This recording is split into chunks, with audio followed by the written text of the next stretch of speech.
بالا بالا.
آیا ساختن یک هلیکوپتر فوق سبک فکر می‌کنی کار راحتیه؟ کار زیاد راحتی هم نیست، چون که سختی‌های خودش رو داره. کل محاسبات، حساب کتابا، تحقیقات، پرسجوها، همه اینا رو داره. تازه بیای توی یه شهری که امکانات نداشته باشی، بخوای همچین طرحی پیاده بکنی، کلی دردسر. وقتی بخوای اون طرح، اون ایده‌ای که تو ذهنت پیادهش بکنی، مجبوری که حیات خونتو بیای به کارگاه تبدیلش بکنی. حیاتی که ابعاد قناسی داشته باشه، یه فضای کاملا کوچیک. و دردسرایی که داره این کارگاه اینه که ما بیایم سقف خونه رو به صورت یه آهنکشی یا پلیت باشه. عشق و علاقه داشتن به هر کاری خب خیلی دردسر داره که بخواد اون طرح عملی بشه. یعنی باید گرما رو تحمل کنی، سرما رو تحمل بکنی، باید بسازی با بیپولی، با کم امکانات بودن. وقتی توی شهری هستی که امکانات نداری، خیلی مسافت ها باید بری، خیلی دردسر باید بکشی، شب و روز نخوابی، وایسی روی این طرح فکر بکنی، طرحی که فکر میکنی بعد بیای آزمون خطا بدی، بشه نشه، چندین بار باید این مرحله تکرار بشه تا شما یک نتیجه درستی بگیری. خب از روز اول که ما شروع به ساخت این هلیکوپتر کردیم، با امکانات محدود، وقتی شاسی جوش دادیم و کابین ساختیم و خیلی کارهای دیگه رو اصلا فکر نمی‌کردیم روزی به جای برسیم که به بعضی مشکلات بر بخوریم. دوستان ما الان با امکانات کم، 4 تا آچار، 4 تا چکش، یا یه مینیسن یا یه دریل دیگه، غیر از اینا ما امکانات واقعا نداشتیم. واقعا به سختی به اینجا رسوندیم. چرا؟ آقا من یه باتری سازم، مهندس هوافضایی که نیستم، یه باتری ساز ساده. این طرح رو به اینجا رسوندیم تا حالا خدا را شکر خیلی عالیه. هر سختی تا اینجا اومدیم. تا کجا؟ تا اینجایی که ما شاسی رو جوش دادیم و شده این شاسی، تا اینجایی که ما چندین بار اتاق عوض کردیم شده این اتاق، تا اینجایی که کل دستای کلیکتیک و ساکلیک رو عوض کردیم تا شدن این دستا، تا اینجایی که موتور پژو انداختیم، موتوری که تنها موتوری بود که تو این شهر ما میتونستیم پیدا کنیم، موتوری که کم استهلاک باشه، موتوری که بتونه جواب کار ما رو بده. تا اینجا پیش اومدیم که بتونیم ملخ‌ها رو خودمون درست کنیم، تا اینجایی که این شکل به وجود اومد. همه این موانع، همه این دردسرها باعث نشد که ما بخوایم از این پروژه‌مون دست بکشیم. تازه یه سری موانع برای ما نقطه قوت داشت. چرا؟ مثلا اگه که یه موانع جلو سر راه ما بود، ما تونستیم اونو برداریم و این برداشتن موانع یه نقطه قوت و امیدی بود که بتونیم ادامه کارمون رو بریم. مثلا ساخت این ملخ‌هایی که از قبل با یه طراحی ساده و خاص کار برق‌های آلومینیوم تونستیم این کارا رو انجام بدیم.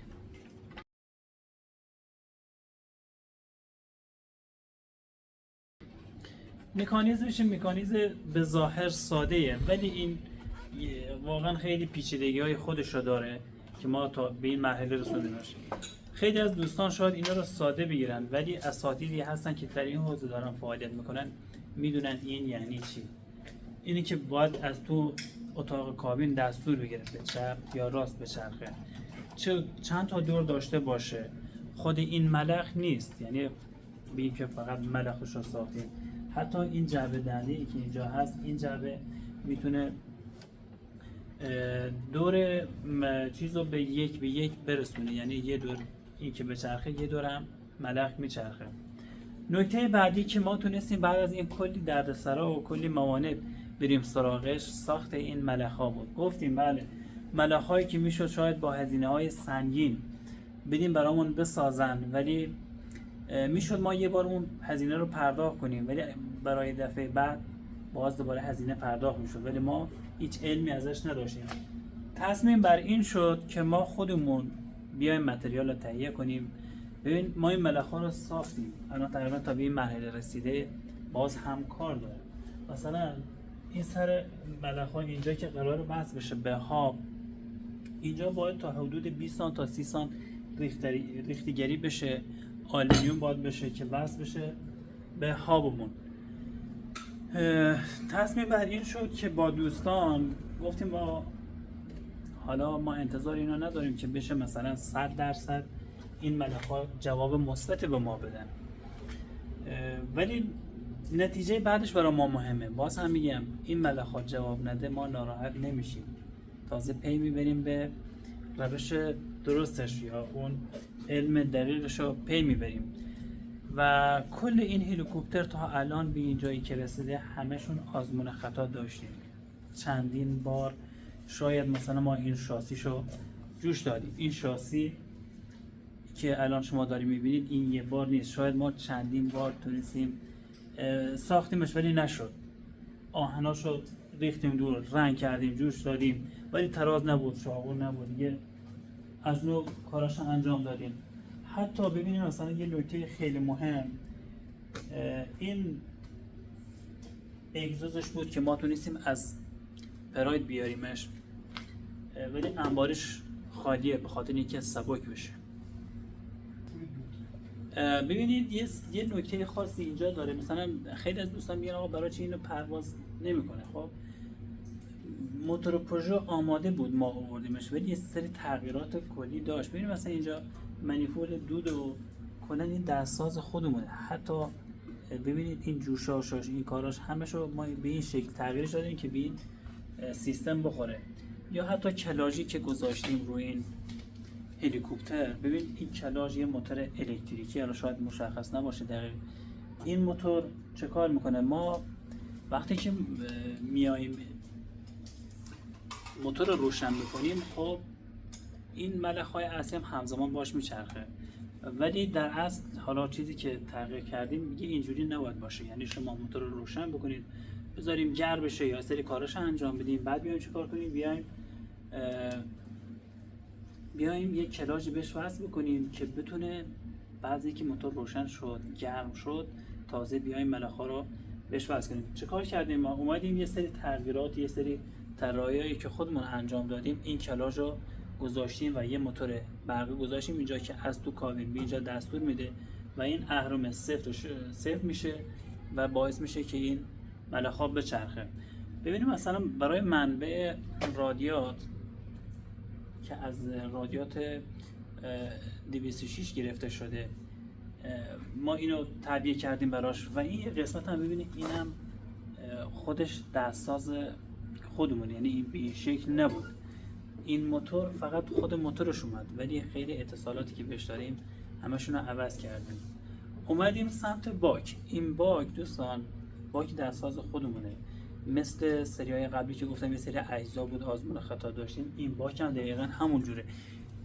باک ساختیم، باک خیلی خوبه ولی باید عوضش کنیم چون که سنگینه و به خاطر همین کار باید عوض بشه. کابینی که ما ساختیم، این کابین از فایبر گلاس.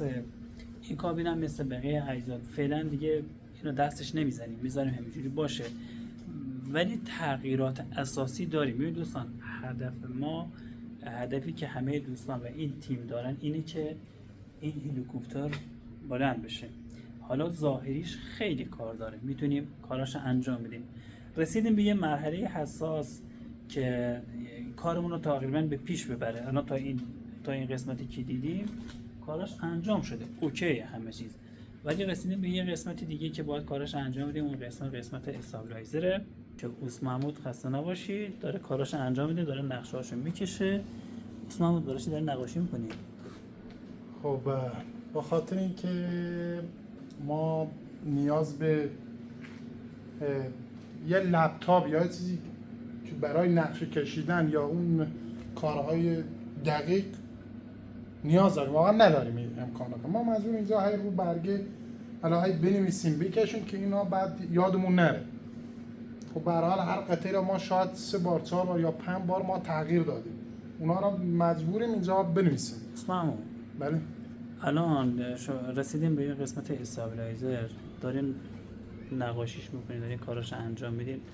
میخوای چیکار کنی؟ هدفت چیه؟ این استابیلایزر قدیمی ما به این یه تیکه بوده که وسط بوم میخورده، بعد با خاطر که آلومینیوم بود خب دوستان لرزش داشت خورده. ما اومدیم چیکار کنیم آقا؟ گفتیم بیام اصلا یه کار دیگه کنیم، چون این طرح‌های استابیلایزرها دوستان متفاوته. حالا بعضی هلیکوپترها مثلا شبیه اینه که ما ساختیم، بعضیا می‌بینین نه اینو مثلا 2 تیکه ساختن، یه تیکش اینجا یه تیکه دیگه‌اش مثلا اون پشت قرار گرفت. حالا بعضیا دوباره متفاوته. حالا نمیخوام دوستان اینم همونجوری که گفتم این قطعه هم مثل بقیه‌اش، یعنی اینم شاید ما چندین بار ساختیم بله. ولی دوباره می‌خوایم عوضش کنیم. حالا اینو ببریم سر کار ببینیم واقعا شکل بعدی که میخواد بیاد چجوری. بله. پس تا اینجای کار ببینید چه دردسرای ما داریم. ببین چیزی که برای ما مهمه هدفمونه، هدفی که به نتیجه برسه. یعنی مثل اینه که یه چیزی تو ذهنت باشه داره اذیتت میکنه، باید به اون نتیجه برسه. اگر نرسه واقعا بیشتر اذیت میشه. الان ما اومدیم سراغ این طرحی که رویامون بود، طرحی که واقعا دوست داشتیم. اگه این کارو نکنیم به هیچ نتیجه‌ای نمیرسیم، تازه بیشتر اذیت میشیم. عثمان بود بیا اینجا.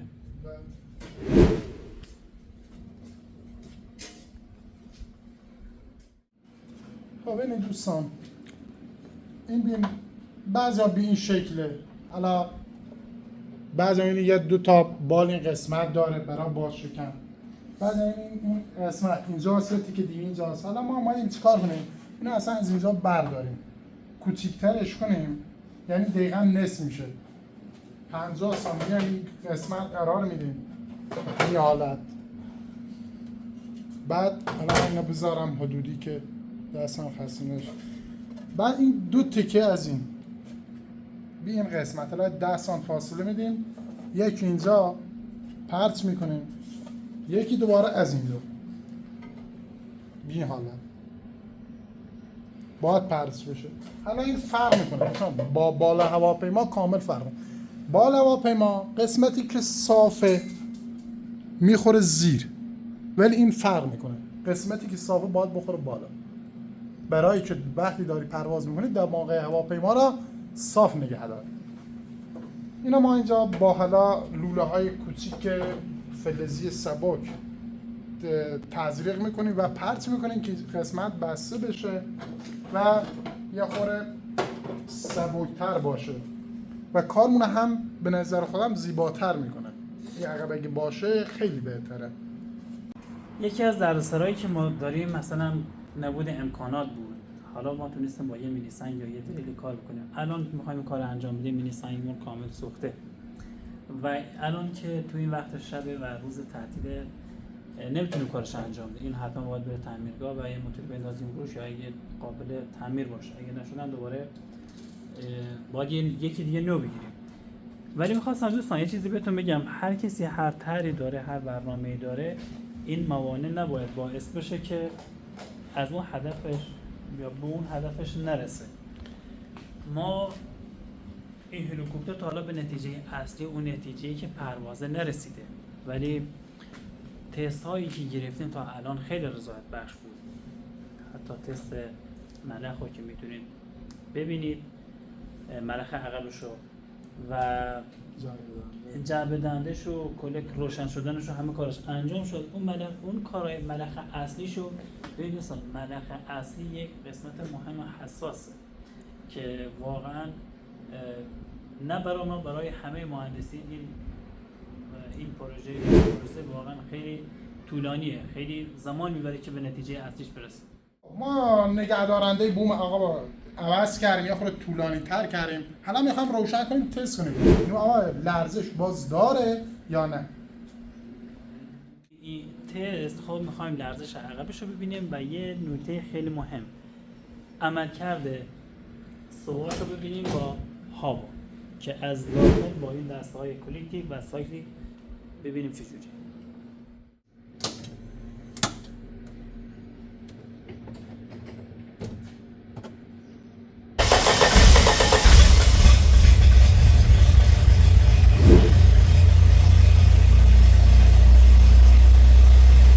دسته اهرام کلیکتیک رو میکشیم بالا، این حرکت میشه بالا پایین بشه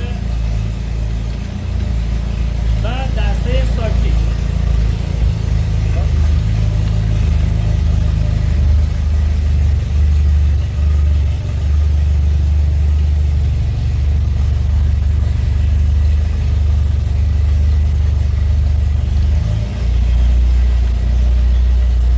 و این هم قسمت ملخ عقب رو ببینید اینجا.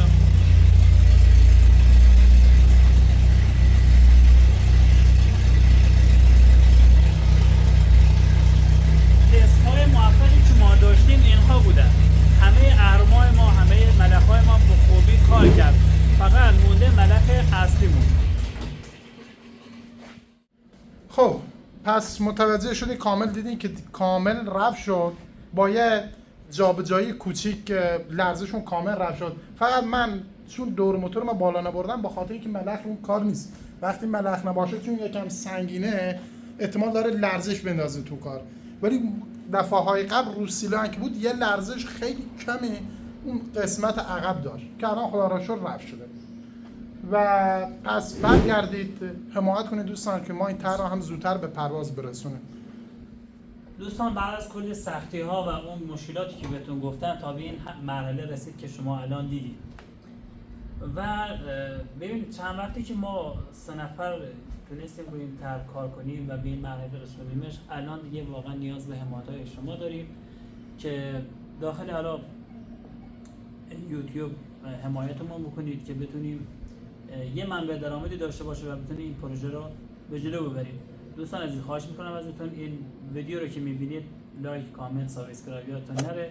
اساتید محترمی هم که تو این حوزه فعالیت دارن مثل قبل که حمایت میکردن و نظرات خودشون رو کامل میکردن، این سری هم یادتون نره. من میتونم یه سوال از شما اساتید بپرسم؟ بله استاد عزیز، اگه شرکتی، شخصی یا هر کسی خواست اسپانسر شما بشه و براش تبلیغ انجام بدید در یوتیوب یا حتی زیر نظر اون شرکت کار کنید، آیا آماده همچنین همکاری هستید؟ بله چرا که نه. اگر شرکتی بخواد واقعا این طرح ما رو مورد تاییدش باشه و بدونه که این آینده این پروژه چیه و پروژه‌های بعدی که داریم بخواد بیاد حمایت کنه، ما مشکلی نداریم و این حمایت جوری باشه که هر دو سر سود باشه. یکی از علتهای این که شما تا الان به قول معروف ملخ‌های بالا را نساختید، خب منابع مالیه. بله ببینید یه چیز صادقانه بهتون بگم، تا الان واقعا این پروژه خیلی برای ما هزینه بر شد. ما الان انتظاری از کسی نداره که مثلا بگه به این مبلغ بده، خب ولی خیلی از دوستان مثلا میگه آقا چرا این مثلا زودتر جواب نمیده. خب این ما طبق کارکرد خودمون که روزانه داریم، حالا یه سری برای امورات خونمون یا خرجایی که داریم یه مبلغ دیگه هم بریم خرج جمع کنیم. الان هم همه چیز اوکی، فقط مونده ملخ‌ها رو تقریبا کاراش انجام داریم. یه ورقای لازم داره، یه سری ریختگرایی داره که اونا رو کاراش انجام بدیم و برسه برای تست پروازش. در اصل نمیتونیم که کل هزینه اینا رو واقعا نمیتونه، از ما ساخته نیست، نمیتونیم بریم رو کار هزینه. حالا شاید آزمون خطا هم داشته باشه ملخمون که اونه دیگه مجبوریم باز برگردیم از نو با حالا این فیبر اینی که استاد محمود میگه درسته. مثلا ما این ابطالان برای ملخا کنی هزینه کردیم، حالا شاید این هزینه هم به باد فنا بره مثل بقیه شد. ولی باز خیلی هم نظر دادن که آقا این احتمال متلاشی شدن است، ولی ما میخوایم واقعا این طرح رو تست کنیم ببینیم اصلا چی میشه، جواب میده نمیده. وگرنه ما اگه کسی باشه با فیبر کربن برامون بسازه، برای یه جورایی هم هوامون داشته باشه، واقعا میریم سراغ فیبر کربن، چون هم سبک‌تر هم مقاومت داره. دوستان طرحی که ما داریم انجام میدیم ممکنه در صورت شکست ما حتی با جونمون بازی بشه، ولی ما دلیل این دلیلی نمیشه که بخوایم خودمون رو شکست خورده بدونیم و داریم تلاش میکنیم برای این طرح. امیدواریم که بتونیم با حمایت‌های شما این طرح به اتمام برسونیم و خدمتی یا اختراع جدید برای همه بشر داشته باشیم. قطعا همینطوره. ما طرح‌های ویژه‌ای داریم که تا این به نتیجه نرسه نمیتونیم اونها رو اجرا کنیم. بعد از این طرح واقعا طرح‌های فوق‌العاده داریم. بله مهندس، فرمایشو خوبی کردی. ببین من خودم وایسادم که روز آخر من اینو خودم تست کنم، یعنی پای اون خطری که گفتی وایسم. پس لطفاً حمایت کنید، ممنونتونیم. خدا نگهدار.